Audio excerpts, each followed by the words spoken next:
మళ్ళీ ఒక మూకుడు ముందట వేసుకున్నాడు, ఇంకొక వంటతో వస్తున్నాడు, అందరినీ పరిశ్రమ చేస్తున్నాడు అనుకుంటున్నారా? మళ్ళా కొంతమంది అక్క చెల్లెళ్ళు అయితే అనుకుంటున్నారు, అబ్బా పోరడికి ఏ 2 వంటలు వస్తాయో గింతగానం బిల్డప్ ఇస్తుండని అనుకుంటున్నారు మా అక్క చెల్లెలాగో చూస్తున్నారు.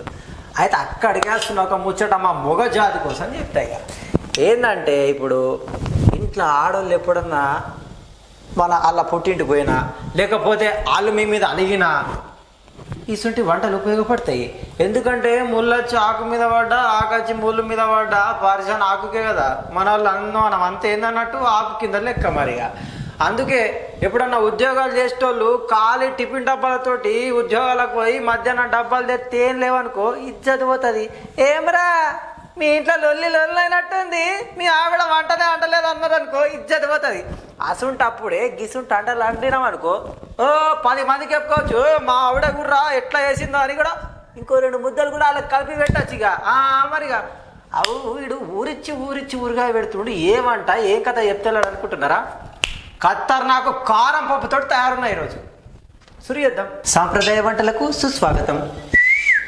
ఇక కారం పప్పు తయారు చేసుకుంటున్నామని మీకు మొత్తానికి అర్థమైపోయింది కదా. చెప్పినా కదా ఇంతకుముందు దాని కథ ఏంది, దాని కారకాన ఏంది, వేసుంటప్పుడు వేసుకుంటే మనకు ఫాయిదా అవుతుందని. ఇక అట్లా అని చెప్పి మన మొగోళ్ళ కోసమే కాదు, ఆడోళ్ళ కోసం కూడా. ఎందుకంటే ఇంట్లో జట్టన వంట కావాలి, ఫుల్ ఆకలి అవుతుంది. అప్పుడు ఏం చేస్తాం మనము?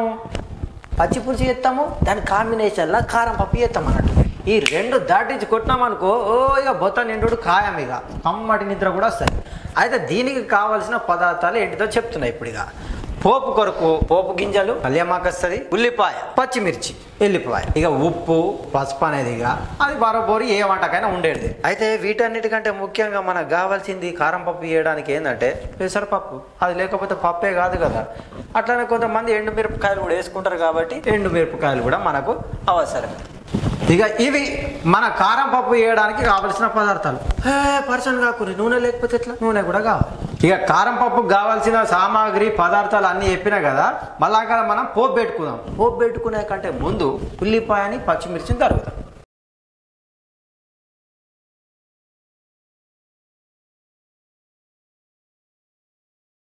ఉల్లిగడ్డలు తరిగినాం, అయిపోయింది. అంత మంచిగా మరి పచ్చిమిర్చి వాళ్ళు తరుగుతారు, అది కూడా నేనే తరుగుతా, మీరేం పరిశాన్ కాకుండా. ఇక ఉల్లిగడ్డని కట్ చేసినాం కదా, పచ్చిమిర్చిని ఎవరు కట్ చేయాలి? నేనే కట్ చేస్తా. పరిశాన్ ఎందుకు అవుతారు?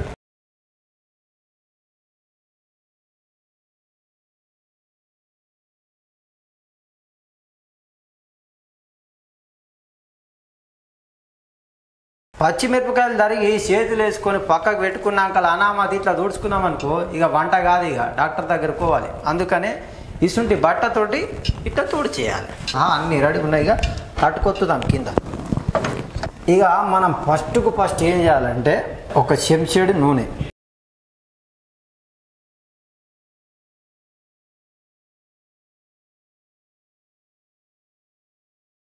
రెండు నిమిషాల నుంచి 3 నిమిషాలు అయింది అనుకో కాగుతుంది. కాగినాకలు ఏం చేయాలి? పోపు పెట్టాలి. ఇక నూనె కాగుడు సురైంది కాబట్టి మనం పోపు పెట్టుకుందాం. ఇక కొంచెం అంతా జీలకర్ర వేయాలి. ముందే చెప్పినా కదా, మా వాళ్ళు ఇక్కడ ఆల్ మిక్స్ ఫ్రూట్ జ్యూస్ లెక్క పోపు దినుసులు అన్నింటిని కలిపి రంగరించి పెట్టిర్రు, నాకెక్కడ తక్లీఫ్ అవుతుందో అని. ఎండు మిరపకాయ పొడుగుంటే గిట్లా తుంచి వేస్తే మంచిది. ఇక కళ్యామాకు కూడా ఉన్నది కదా,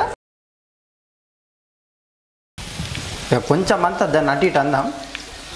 ఇక ఉల్లిపాయలు కూడా రెడీ ఉన్నాయి కాబట్టి ఉల్లిపాయ ముక్కలు వేస్తున్నాము. ఉల్లిపాయలు వేసినాము, మంచిగానే అవుతున్నాయి, కటకట అవుతున్నాయి. ఇప్పుడు ఇక పచ్చిమిరపకాయలు కూడా తరుక్కున్నాం కదా, ఇలా వేద్దాం.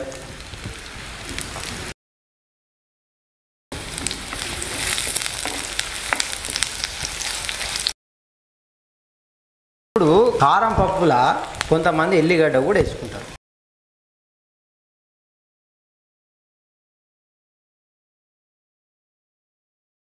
ఇక మనం పోపిచ్చినాం కదా, పోపిచ్చినాక ముందే చెప్పినా ఇక్కడ మనం కొంచెం అంత నీళ్ళల్లో నానబెట్టిన పెసరపప్పును మనం ముందే పక్కకు పెట్టుకున్నాం.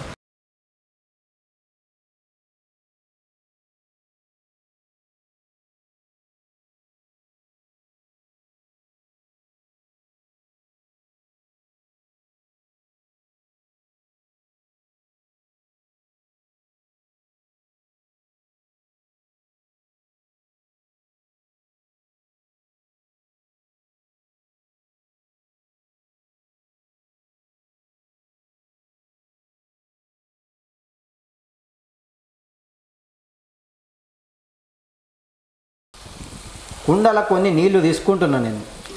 అయితే ఈ నీళ్లు పోస్తాం ఇలా నీళ్ళని.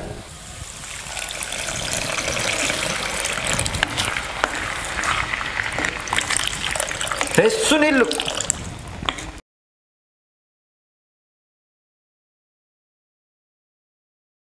ఇప్పుడు ఇందులో ఏమేయాలి మనము? ముఖ్యమైనవి ఏమేయాలి? కారం వేయాలి. మరి ఒక చెంచాడు కారం,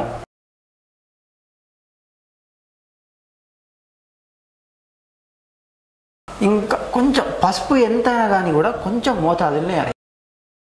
ఇక ఉప్పును కూడా తగిన మోతాదులు వేసుకోవాలి. తినేటోళ్ళని బట్టి ఉంటుంది ఇక ఉప్పు మోతాదు. ఇప్పుడు ఇక అన్నీ వేసినాం కదా, అన్నీ బరోబర్ అయిపోయినాయి. ఇక బరోబర్ అయిపోయినాక మనం చేయాల్సిన పని ఏమిటిది? పక్కకి బట్టి ఇది ఉన్నది కదా, ఇది పెట్టేద్దాం. ఒక 5 నిమిషాలు అయితే అయిపోయాయి. 5 నిమిషాలు అయింది బరోబర్. ఇక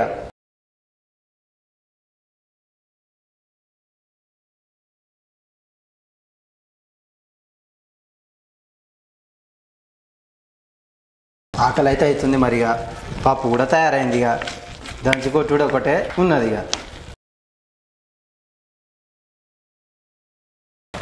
లాక్ అవుతున్నారేం?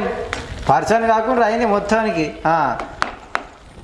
మొత్తానికి పెసరపప్పు తయారైంది. కానీ ఒక్కటి బాకీ ఉన్నది. ఇక ఏంటంటే ఎంత మంచి పెసరపప్పులా కొత్తిమీర వేయకపోతే అదేమంటుంది తెలుసా? నా మీద అలుగుతుంది. ఏమరా నా నేత్తం లేవు ఏమంటలా అని. ఇక అందుకే కొత్తిమీర కూడా వేద్దాం. మీద వేసుకోవాలి గంతే.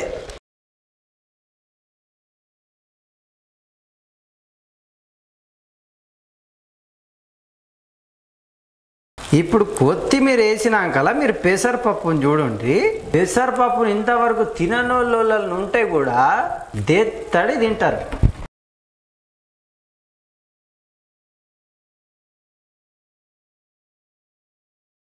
ఇక మొత్తానికి చివరాఖరకు కొత్తిమీర వేసినాం కాబట్టి కారం పప్పు తయారున్నది. ఇక బరోబరి నా ముఖం అది చూస్తుంది, దాని ముఖం నేను చూస్తున్నాం. ఎందుకంటే ఇక నోళ్ళు ఊరుతున్నాయి కదా, నోట్ల నీళ్ళు.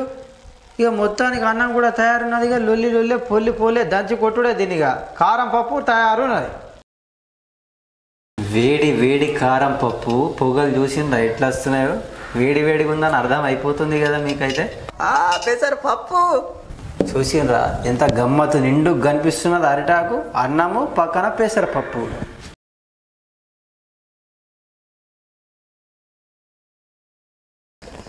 మీకు కూడా నీళ్ళు ఊరుతున్నట్టున్నాయి ఇక నోట్ల. ఏం చేస్తాం ఇక, మీరు ఇంట్లో వేసుకోండి. ఇక మీరు ఉంటే నేను కూడా అంటి పెడుతుంటే కదా, మీరు లేకపోయా ఇక్కడ, నేను ఒక్కనే ఒకటి.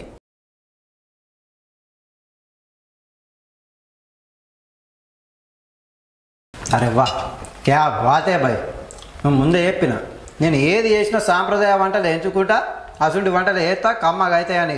ఇక చూసిండు కదా కారం పప్పు కథ ఏందో, దాని కారకానేందో. ఇక మస్తు ఆకలైనప్పుడు ఏం చేయాలంటే ఉడుకుడుకు బువ్వలా ఇంత కారం పప్పు వేసుకొని ఉరుగాయ కలుపుకొని తిన్నామనుకో, ఇక లొల్లే పొల్లే ఉంటుంది. ఇక బొత్త నిండుతుంది. ఇక చూసిరు కదా ఈ వారం కారం పప్పు. ఇంకో వంటకంతో మళ్ళా కలుద్దాం. నమస్కారం.